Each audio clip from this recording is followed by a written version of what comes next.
बड़ी खबर से तो आपको बता दें, मध्य प्रदेश में उपचुनाव की तारीखों का ऐलान हो गया है। 30 अक्टूबर को वोटिंग होगी और 2 नवंबर को इसके नतीजे आएंगे। खंडवा लोकसभा सीट समेत 3 विधानसभा सीटों पर वोटिंग होनी है।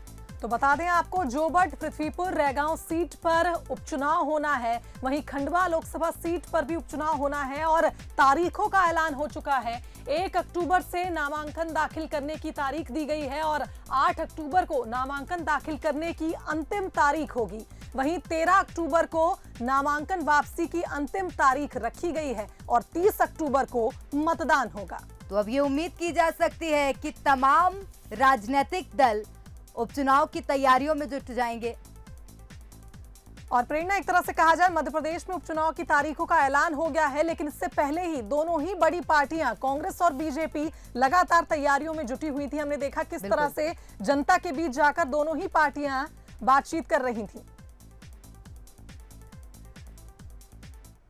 और चलिए अधिक जानकारी लेंगे, हमारे साथ बंसल न्यूज के executive editor Manoj Saini ji live जुड़ गए हैं। मनोज जी, उपचुनाव की तारीखों का ऐलान हुआ है, 1 लोकसभा सीट है और 3 विधानसभा सीट। कैसे देखते हैं इस पूरे सीटों को और पूरे क्षेत्रों में दोनों ही पार्टियों के दबदबे को? देखिए प्रेरणा, बड़ा दिलचस्प होने वाला है चुनाव, क्योंकि समय बहुत कम रहेगा। यदि 30 तारीख को, जैसा हम देख रहे हैं जो तारीखों का ऐलान हुआ है, तो 30 तारीख को मतदान होगा और अभी आज हम देखें तो 28 तारीख है। कुल मिलाकर यदि 1 महीने का लगभग समय मिलेगा दोनों ही पार्टियों को अपना प्रचार प्रसार के लिए। लेकिन भारतीय जनता पार्टी शायद इन तारीखों को समझ रही थी और ये समझ आ रहा था, जिस तरह की तैयारियां चल रही थी, कि कभी भी तारीख घोषित हो सकती है। हमने देखा बीडी शर्मा लगातार उन चुनाव सीटों पर पहुंचे हैं, या मुख्यमंत्री शिवराज सिंह चौहान कल खरगोन में नजर आए, उससे पहले पृथ्वीपुर और तमाम तरह की सीटों पर वो पहुंचे। तो तैयारियां बीजेपी की बेहतर है। जहां तक जो सीट दिखाई दे रही है उनकी बात करें तो 2 कांग्रेस के पास रही है, 1 भारतीय जनता पार्टी के पास रही है रेगांव की सीट, लेकिन 1 लोकसभा भी भारतीय जनता पार्टी के खाते में हमेशा रही है। पर चुनाव बड़े दिलचस्प होंगे। चलिए मेरे साथ इस वक्त रेगांव से, अब चूंकि चुनाव का दौर है, लोग पहुंच रहे हैं यहाँ। मेरे साथ इस वक्त रेगांव से ही एक, हो सकता है कि प्रत्याशी के बतौर ना हो, लेकिन टिकट की चाह तो सभी रखते हैं। इस वक्त मेरे साथ जुड़ रहे हैं रेगांव से। जी, क्या कहेंगे आप? आज चुनाव की तारीख तय हो गई, किस तरह की तैयारी है भारतीय जनता पार्टी की? भारतीय जनता पार्टी की तैयारी बेहतर है और पिछले दिनों में जो है संगठनात्मक जो भी बैठकें हुई हैं भारतीय जनता पार्टी की, सभी मोर्चों की बैठकें हो चुकी हैं।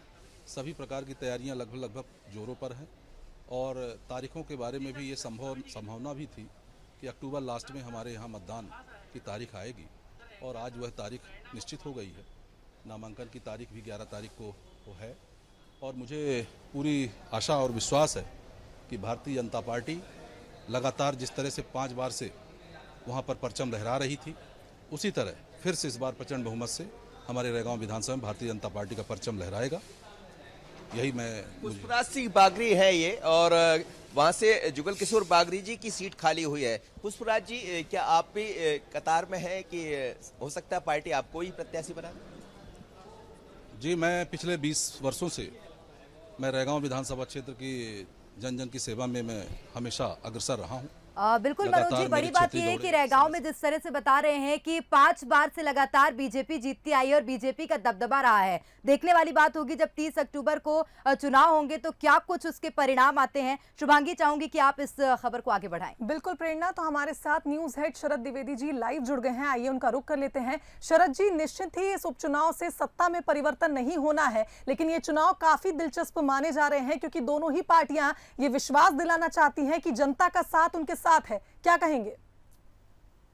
बिल्कुल, आपने एकदम ठीक बात कही है कि चुनाव से सरकार की स्टेटस पर कोई फर्क नहीं आना है, लेकिन इतना जरूर है, इतना कि ये चुनाव एक दोनों ही पार्टियों की 2023 के पहले तैयारियों की तरफ न सिर्फ साफ तौर पर इशारा करेंगे, बल्कि दोनों ही पार्टियों को अपने बल, अपनी शक्ति और जनता के समर्थन को तौलने का मौका भी इन उपचुनाव से मिलेगा। अब देखिए कितना इंटरेस्टिंग है ये इलेक्शन का इक्वेशन कि इक्वली डिवाइडेड है 4 सीटें, जिसमें एक लोकसभा सीट भी शामिल है। खंडवा सीट जो है, रेगांव विधानसभा सीट, खंडवा लोकसभा और रेगांव विधानसभा सीट की अगर हम बात करें तो इन दोनों सीटों पर बीजेपी का कब्जा रहा है और जोबट और पृथ्वीपुर ये कांग्रेस के कब्जे वाली सीट है। इसलिए काफी महत्वपूर्ण है ये इलेक्शन अगर हम बात करें। और चूंकि दोनों परंपरागत सीट है, जोबट की अगर हम बात करें तो आदिवासी बहुल क्षेत्र है जहां कांग्रेस अपना काफी मजबूत स्टैंडिंग मानकर चलती है, और पृथ्वीपुर से जो बहुत ही स्ट्रॉन्ग स्टालवर्ट लीडर रहे हैं कांग्रेस के, जो मंत्री भी रहे, कैबिनेट मंत्री भी रहे, उनका काफी दबदबा है वहां पर। तो इन तमाम चीजों को लेकर हम उम्मीद करते हैं कि काफी बेहतर तरीके से चीजें सामने आएंगी इस बाई इलेक्शन में। बिल्कुल शरद जी, लेकिन सवाल ये भी है क्योंकि देखा गया था कि बीजेपी तो तैयारियों में जुटी थी, लेकिन कांग्रेस के लिए ये सरप्राइज हो सकती है चुनाव की तारीखों का जो ऐलान हुआ है, और 1 महीने का समय, मुझे लगता है कांग्रेस को काफी कम लगेगा ये समय। देखिए, कांग्रेस ये मानकर चल रही है कि उसकी जो 2 सीटें हैं वो दोनों सीटें उसके लिए काफी महत्वपूर्ण हैं और उसकी पूरी ताकत वो झोंकेगी।